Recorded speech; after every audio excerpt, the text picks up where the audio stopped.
Hello everyone. Today I'm going to talk about my mains experience 2025 UPSC Civil Services Examination. So basically this was my first mains.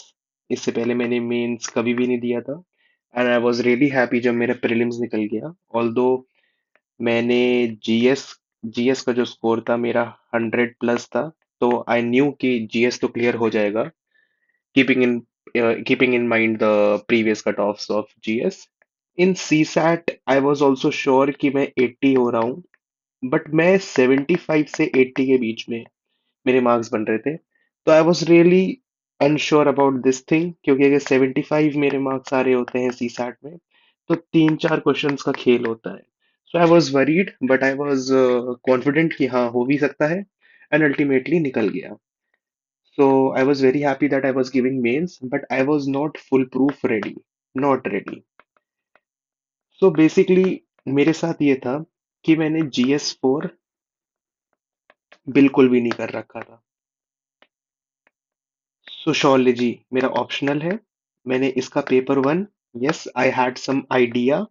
Idea था मतलब I knew the subject, I was into the thinkers and all the other accessories जो हमारे syllabus में दे रखा है, which of 10 pointer syllabus जो हमारा है. But for paper two, except thinkers, वो भी अच्छे से नहीं. I had no clue. I didn't had any idea. So GS1, GS2, GS3, इनके सेपरेट नोट्स इनके सेपरेट नोट्स ही मेरे पास रेडी नहीं थे. So I had less than, I will say 70 days, क्योंकि मैं फिर प्रीलिम्स के बाद मेघालय चला गया था घूमने के लिए फैमिली के साथ. And I had less than 70 days, I would say. Or in 70 days, में I had to make notes of GS4 and study sociology अच्छे से and sociology paper 2. I talked to someone and he told me that paper complete होना बहुत जरूरी है. तो मैंने practice बहुत करी थी. मैंने काफी ज्यादा प्रैक्टिस करी थी पेपर्स की, कि मैं 3 घंटे में सारे 20 क्वेश्चन जो आपके होते हैं वो कंप्लीट कर लूं. And I was able to do so, although GS4 में मुझे टेंशन हो रही थी, बट वो भी मेरा हो गया. सो जब मैं मेंस देने के लिए पहुंचा था, मैं सेंटर ज्यादा घर से दूर नहीं पड़ा था. आई वेंट देयर एंड सबसे पहले ऐसे का पेपर हुआ. And it was okay, I would से अच्छा गया, ठीक था. GS1, आई वुड से मुझे अच्छा लगा देकर. ऑल दो टाइमिंग का थोड़ा सा इशू हो रहा था, मैंने पेपर सिर्फ 2 मिनट पहले ही खत्म करा. अब मेरे साइड में कुछ लोग थे जिन्होंने GS1 में दे मिस्ड फ्यू क्वेश्चंस.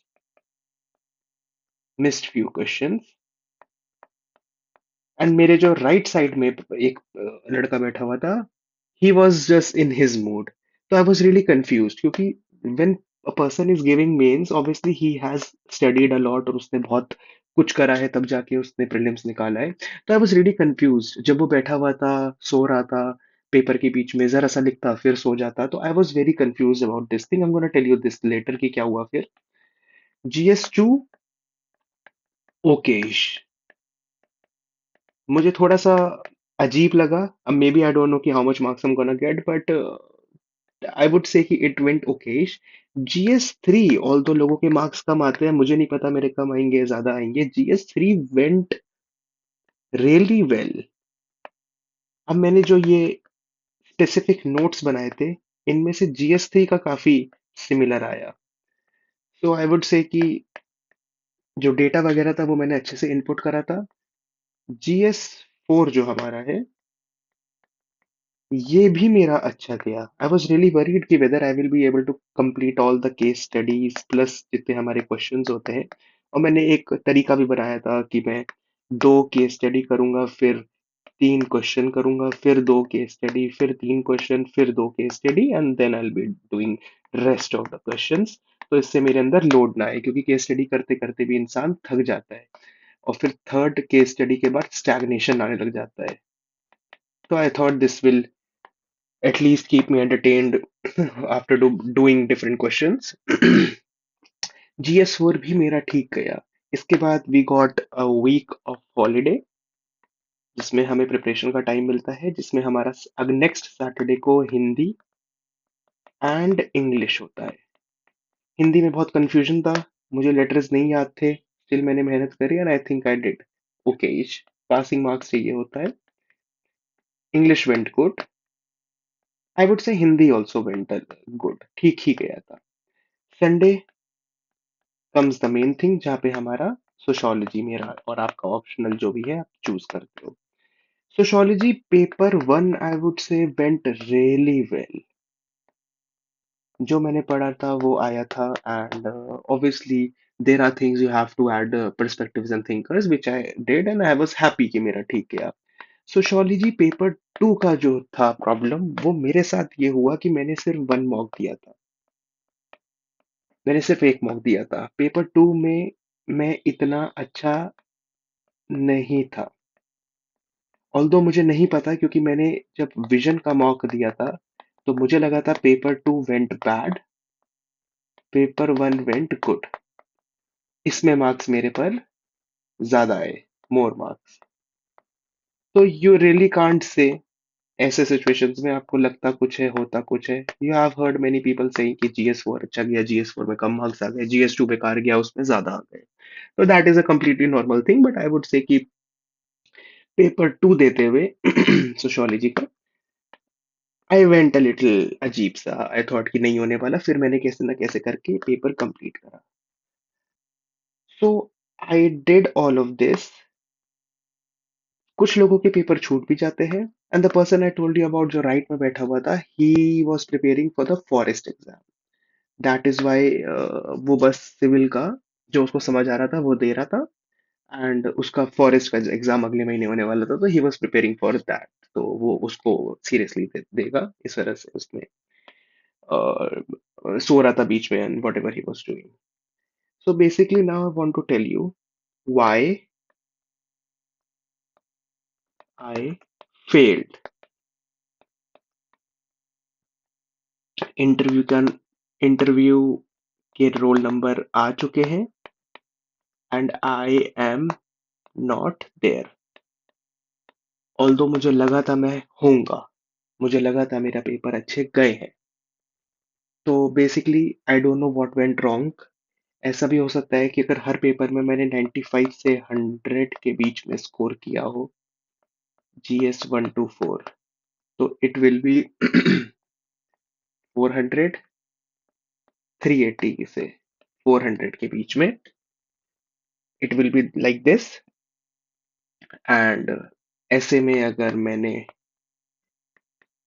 100 मान के चलते 100 स्कोर किया है, तो इट विल बी 480 से 500 मार्क्स.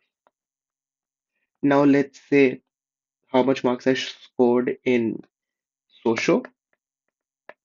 जैसे यू नो कि इंग्लिश और हिंदी के मार्क्स नहीं जोड़ते. सोशो के मार्क्स अगर हम इसमें मिलाते हैं तो आई वुड से अगर मैंने आई don't no, I will say 210 और 220. I am just guessing a very normal number क्योंकि मैंने विजन में दिया था. मेरे 109 109 मार्क्स आए थे, ऑलमोस्ट 110 ऐसे में. तो मैं तब भी कंजर्वेटिव फिगर लेके चल रहा हूँ 100. और मैं भी इसमें भी कंजर्वेटिव लेके चल रहा हूँ. हो सकता है इतने हो सकता है इससे ज्यादा, हो सकता है इससे कम हो. If I'm taking, let's take 220. So my marks will be 700, 720. So my marks can be anywhere around 700 to 720. Give and take कर लो आप. 680 भी हो सकता है, 730 भी हो सकता है,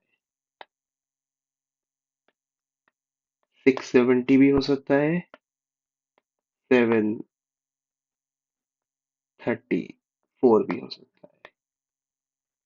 लेट्स जस्ट से कि हमारे मार्क्स इसके बीच में है and the cut of generally for general category is 7. 29 से 740 के बीच में। तो हो सकता है कि I missed the cut off by 40 to 50 marks or by 5 or 6 marks. So this was my thing. Although I was able to complete all the questions, कोई भी क्वेश्चन नहीं छूटा था. I don't know what happened. क्योंकि मुझे लगता है मैंने ठीक अटेम्प्ट करा था. Obviously I could have done a lot better. अब प्रैक्टिस के बाद मैं आंसर्स लिखता हूँ. I think I can do a lot better, not थोड़ा सा, a lot better. But I would say कि मेरे मार्क्स रेंज अगर 700 से 740 के बीच में या 680 से 740 के बीच में भी है, still it needs to be 800 plus, ideally 850. So now after doing all this, I know कि if I cleared prelims, I can do mains also. I will be doing this. So right now, what my strategy is GS1, 2, 3, 4, कैसे ना कैसे करके इसको 450 तक खींच लो. कैसे ना कैसे करके अगर ये पहले मेरे मार्क्स 380 से 400 थे, I have to do this. ऐसे ऑल्दो आई स्कोर्ड 110 और मेरे बाकी इंस्टीट्यूट में भी 100 से ऊपर आ रहे थे, आई वुड से कि I want to score around 120. पर हम 110 ही मान के चलते हैं, बाई चांस इसमें हमारा कम मार्क्स हो जाए. इसमें let's assume 110. Now this will be 560. अब I am if I am able to get sociology में 240 भी, वैसे I am aiming for 300. 300 aim करेंगे तो 280 आएगा, 290 आएगा. But if I am able to do 240 भी, still I'll be able to get 800, and this is something I can do, a person can do अगर वो मेहनत करे. 800 में आप कट ऑफ से जनरल की काफी ऊपर हो. साथ में आप अगर interview, obviously I am thinking मैं अभी से अपनी पर्सनालिटी डेवलपमेंट पे ध्यान दूंगा ताकि मैं 180 190 स्कोर करूं, and it will be enough to get into the list. As list 953 चाहिए होती है, आइडियली हमें इतना चाहिए ताकि हमारी टॉप 100 रैंक आ जाए. So this is all. I told you what I think. I had the problems in the exam. Although was able to complete all the questions, practice ही बहुत करी थी मैंने आंसर्स की. Still, I think it was not up to the mark in comparison to all the other people who were able to clear it. So it's not something to be sad about. We can do it, and obviously, I'm going to share other experiences like this. So just let me know what do you want to know about prelims, about mains, or anything, particularly prelims, क्योंकि prelims is something I have cracked, so I will be able to guide you better. Mains मैंने नहीं करा है, तो I don't want to go into the territory where I have not conquered it to just teach someone. So for prelims, कोई भी aspect, any aspect, just let me know. I have scored more than 100 in GS, and CSAT पे 2024 के मेरे score है 100. CSAT पे 99.18 था, and in 2025 I was able to do 80 plus. Maybe I think 90 होगा, but let's just see. Coaching के answers की say it is 80. So just let me know what you think, and uh, what my next video should be about. Thank you so much.